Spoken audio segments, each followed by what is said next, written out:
اللہ تعالیٰ نے ستارے کیوں تخلیق کیے؟ ستاروں کو پیدا کرنے کا مقصد کیا تھا؟ ستارے آسمان پر کیوں موجود ہوتے ہیں؟ بسم اللہ الرحمن الرحیم۔ اللہ تعالیٰ نے ستارے کیوں تخلیق کیے؟ ستاروں کو پیدا کرنے کا مقصد کیا تھا؟ آئیے آج کی ویڈیو میں ملاحظہ کرتے ہیں۔ ستارے عظیم اور انتہائی گرم کائناتی اجسام ہیں۔ پوری کائنات ان سے جگمگا رہی ہے۔ سچ تو یہ ہے کہ کائنات کے اصل حکمران یہی ہیں۔ ہمارا نصیب ان کے نصیب سے جڑا ہوا ہے۔ کائنات میں موجود ہر شے کی طرح ان کی پیدائش اور موت بھی دونوں ہی نہایت ہولناک اور ہنگامہ خیز ہوتی ہیں۔ ان کی خاک کائنات میں ہر جگہ پھیلی ہوئی ہے۔ یہ وہی خاک ہے جس سے انسان کی تخلیق ہوئی۔ ہمارے جسم کا ایک ایک جز انہی ستاروں کے دل میں بنا ہے۔ کائنات انہی کے دم قدم سے چل رہی ہے۔ زندگی کو انہوں نے ہی پروان چڑھایا ہے۔ رات کا آسمان ستاروں کی روشنی سے منور ہوتا ہے۔ جب ہم اپنی نگاہ اٹھا کر دیکھتے ہیں تو تقریباً 3000 تک کی تعداد میں ستارے دیکھ سکتے ہیں، ورنہ یہ تعداد تو بس سمندر میں ایک قطرہ ہے۔ صرف ہماری کہکشاں ملکی وہی میں 1 ارب سے زیادہ ستارے موجود ہیں اور قابل مشاہدہ کائنات میں اندازاً 2 ارب 200 ارب سے بھی زیادہ کہکشائیں ہیں۔ ستاروں کی تعداد زمین پر موجود ریت کے ذروں کی تعداد سے بھی زیادہ ہے۔ ہر ستارہ طاقت و توانائی کا عظیم الشان منبع ہوتا ہے اور ہم سمیت کائنات کے ہر چیز کا بنیادی خام مال اسی کے دل میں تیار ہوتا ہے۔ یہ ہم سے نہایت فاصلے پر واقع ہے، مگر ایک ستارہ ہم سے بہت نزدیک ہے اور ہمیں اب تک جو کچھ دوسرے ستاروں کے بارے میں معلوم ہوا ہے وہ اسی پڑوسی ستارے کی بدولت ہے۔ جی ہاں، یہ ہمارا سورج ہے۔ ہر روز طلوع اور غروب ہونے والا سورج کی دھوپ ہمیں جو روشنی اور حرارت فراہم کرتی ہے کچھ اور نہیں بلکہ ستارے ہی کی روشنی ہے۔ ہمارا سورج بھی دوسرے ستاروں کی طرح ایک ستارہ ہے۔ سورج ایک روشن گیند کی مانند لگتا ہے جس کی روشنی آنکھوں کو چمک دیتی ہے۔ کائنات کا ایک طاقتور ترین جسم ہمارا پڑوسی ہے۔ یہ انتہائی گرم گیس کی ایک گیند ہے جو ہمارے نظام شمسی کو تقریباً 6 ارب سال سے روشن کیے ہوئے ہیں۔ زندگی کا سارا دار و مدار اسی پر ہے۔ سورج ہم سے تقریباً 9 کروڑ میل کی دوری پر واقع ہے۔ اس کا مطلب در حقیقت بہت ہی زیادہ فاصلہ ہے۔ 10 لاکھ سے بھی زیادہ زمینیں سورج میں سما سکتی ہیں۔ اس کا محیط 27 لاکھ میل پر پھیلا ہوا ہے۔ اس عظیم الشان جسامت کے باوجود ہمارا سورج کائنات کے دوسرے ستاروں کے مقابلے میں ایک ننھا سا ستارہ ہے۔ اینٹیکرینی ہمارے سورج سے 50 لاکھ گنا بڑا ہے۔ ابطال جوزا اینٹیکرینی سے بھی 300 گنا بڑا ہے۔ اگر یہ سورج کی جگہ ہمارے نظام شمسی کا حصہ ہوتا تو یہ مشرق کے مدار سے بھی آگے نکل جاتا۔ کائنات عالم اپنے اندر دلچسپیوں کے 1000 سامان رکھتا ہے۔ یہاں قدم قدم پر عجائبات کا سامنا ہے۔ لمحہ لمحہ خوبصورتی اور رنگائی کے دل فریب جلوے ہیں۔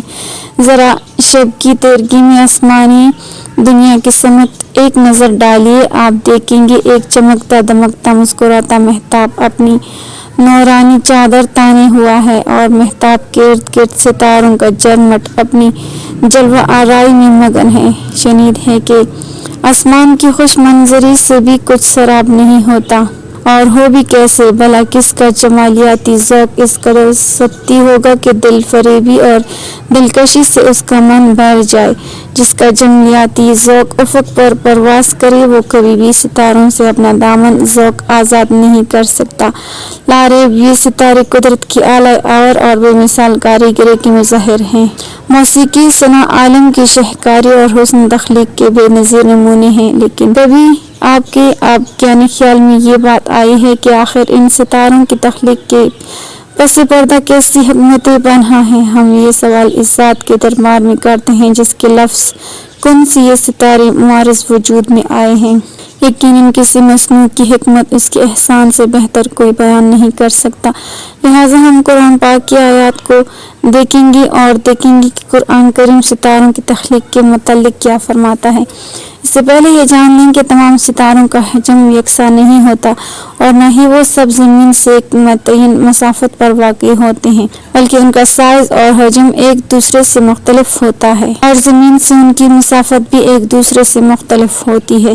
بعض متحرک ہوتے ہیں یعنی گردش کرتے رہتے ہیں اور بعض ثابت اور ساکن ہوتے ہیں۔ بعض ستاروں کا حجم سورج سے بھی بڑا ہوتا ہے اور سورج سے بہت زیادہ مسافت پر واقع ہونے کی بنا پر بہت چھوٹے نظر آتے ہیں۔ اللہ تعالیٰ نے قرآن کریم میں ستاروں کے متعلق 3 باتیں ارشاد فرمائی ہیں: آسمان کی زینت و خوبصورتی، شیطان کو ستاروں کے ذریعے مارنا، لوگوں کا ستاروں کے ذریعے راستہ معلوم کرنا۔ ہم ان تینوں باتوں کو ایک ایک کر کے بیان کرتے ہیں۔ آسمانوں کی زینت کے لیے قرآن کریم میں اللہ تعالیٰ نے ارشاد فرمایا ہے: اور بے شک ہم نے آسمانوں میں برج بنائے اور اس کی دیکھنے والوں کے لیے مزین کر دیا۔ اور ایک دوسرے مقام پر ارشاد باری تعالیٰ ہے: اور ہم نے انہیں 2 دن میں 7 آسمان کر دیے اور ہر آسمان کو اسی کے کام کے احکام بھیجے، اور ہم نے دنیا کے آسمان کو چراغوں سے مزین کر دیا۔ دیکھنے والوں کے لیے یہ اس عزت والے علم کا مقرر کیا ہوا ہے۔ دونوں آیتوں سے یہ بات معلوم ہوتی ہے کہ اللہ پاک نے ستاروں کو پیدا کیا تاکہ وہ آسمانوں کی زینت بن سکیں، جس طرح کسی خوبصورت محل کو کم کموں سے مزین کر دیا جاتا ہے، اسی طرح آسمان کی تزئین کے لیے اللہ پاک نے ستاروں کو پیدا کیا ہے۔ شیطان کو ستاروں کے ذریعے مارنا۔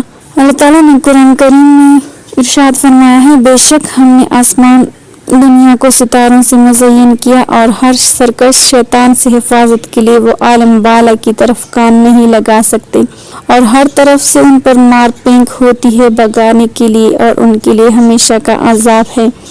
ابن خطیب رحمۃ اللہ علیہ فرماتے ہیں کہ شیطان نبی کریم صلی اللہ علیہ وسلم کی آمد سے پہلے عالم بالا کی باتوں کو چوری چپ کے سن لیا کرتے اور نجومیوں کو بتلاتے تھے، پھر نجومی ان باتوں کے ذریعے لوگوں کے ایمان اور عقیدے کو خراب کرتے۔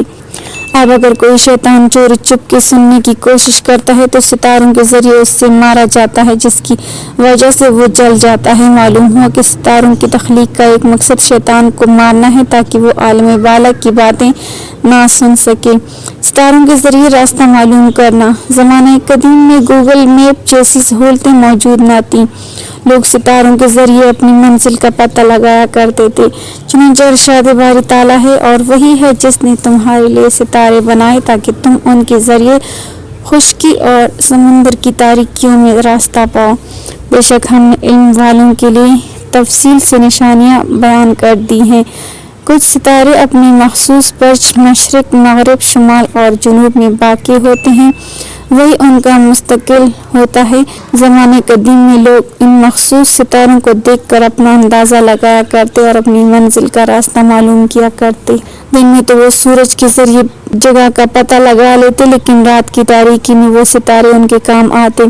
نہ صرف خشکی میں سفر کرنے والے بلکہ سمندر میں کشتیوں پر سفر کرنے والے بھی ستاروں سے راستہ معلوم کرتے۔ قرآن کریم میں ستاروں کے متعلق یہ 3 باتیں بیان ہوئی ہیں جو ہم نے بیان کر دی ہیں۔ یا اللہ، ہمیں اب ایسے غرور اور طاقت کے زہر سے بچا، ہمارے دلوں کو عاجزی اور نیکی سے روشن رکھ، ہمیں ظلم کرنے والے نہیں بلکہ انصاف کرنے والے بنا، اور ہمیں ہمیشہ سچائی اور تیرے راستے پر قائم رکھ۔ آمین۔ ناظرین، کمنٹ باکس میں اللہ تعالیٰ کے ناموں میں سے ایک نام ضرور ٹائپ کریں۔